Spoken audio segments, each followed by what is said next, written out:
in this area of what is it that we're holding or storing in our body, that the weight may come along and feel like it protects us, might feel like it insulates us from any kind of outside threat,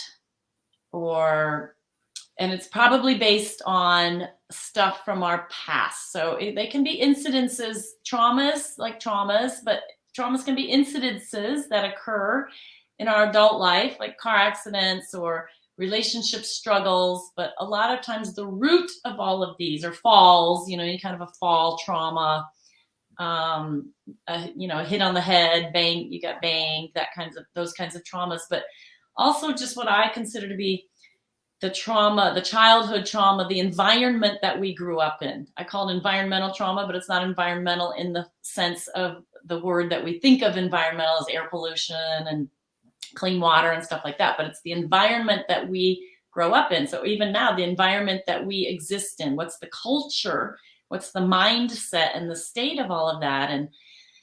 And so, if we're holding some old traumas that maybe we don't want to approach, we don't want to touch them because they feel too painful or too scary for us, we might layer. That's one of the things the fascial system does. It layers itself around these to protect us. And our fat cells are part of what insulates us. So might be a feeling sense that we're being protected from the outside world, or threats coming in from the outside world, or threats that have come in the past, in our personal past, from the outside world.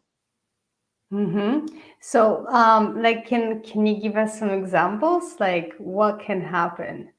And yeah, okay. So let's say, I don't know, I could give an example of, let's say at some point maybe in your childhood or teenage years that there was some inappropriate sexualization. So maybe there was molestation, maybe there was rape. And one thing I want to say about that is that our bodies are actually designed to receive pleasure from these experiences. And so your body might be, the nervous system of your body might be registering that there's some kind of pleasure, but there's another part of your mind and your emotional self that feels like this is wrong or this is shameful. And so there's a cross circuit is what starts to happen, and it gets very confusing for the body, and the body does not know what to do with it. Our minds do not know what to do with it. And so we start to protect it. We just start to kind of bury it inside of ourselves, or we may try to push it outside of ourselves. But most of the time we kind of bury it inside, and then the body starts to wrap layers around that.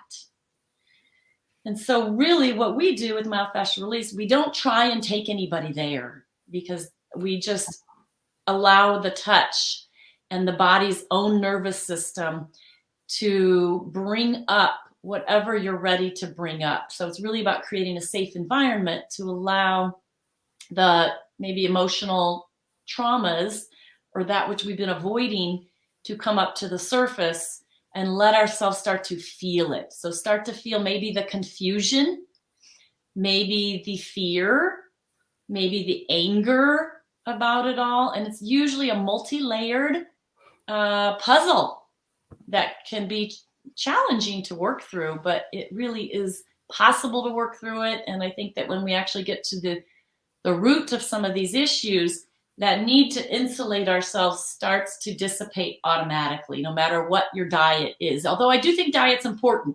I really do believe that diet's important. It's an aspect of it, just like exercise is an aspect of it. But listening into your emotional holdings, I believe, is really at the root. And then what belief systems we've created as a result of some of these traumas or experiences, we can just call them experiences, where we've maybe had a negative impact, and perhaps we've created a negative message about our own self. And so sometimes, we have to look at, all right, are we feeling like, there's something where the world isn't fair, or maybe something happened where we feel like we're not good enough, or we're unworthy, or maybe there's just this feeling that we never really felt like we received the love that we were longing for. I think that's true for almost all of us. Mm-hmm. So inside there's almost an emptiness. Yeah. And instead of going into that emptiness or that aloneness, we layer a protection around it to kind of prevent ourselves from actually feeling that. But really the true healing is just giving ourselves permission to drop in and feel the aloneness, or feel the void, or feel the emptiness that we believe is occurring in there. And when we do that, there's just some transformation that occurs and allows us to connect more with our true essence, and it brings about a greater alignment physiologically. Yes, yes. And I love when you bring that, when we connect more emotionally, we feel to heal, like we always say, we're feeling to healing. Feeling is healing. And then we connect spiritually, and we become sort of more of a whole human being. And then I think that sometimes those struggles that maybe we used to have had about, like, being addicted to ice cream or something, trying to cover and layer um, those holes that have been emotionally created, they just disappear. And you kind of become more of the self-fulfillment comes from more from within. I think that myofascial release can be really extremely beautiful in guiding us on that journey.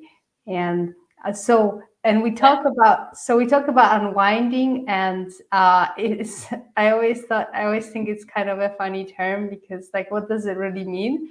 But for me, it is that ability to experience the feelings and emotions and sensations that were buried in the body.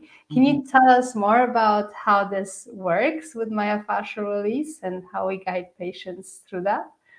Unwinding is a really beautiful process of allowing ourselves to drop from the being present in our thinking head, our thinking mind, and dropping down into our feeling body. And it's rooted in the awareness that the body also has its own intelligence. It has its own mind, and it's receiving signals all day long and sending them up to our thinking mind, where the past, we've always said that thinking mind sends to the body and it's a one-way street, and that is not true.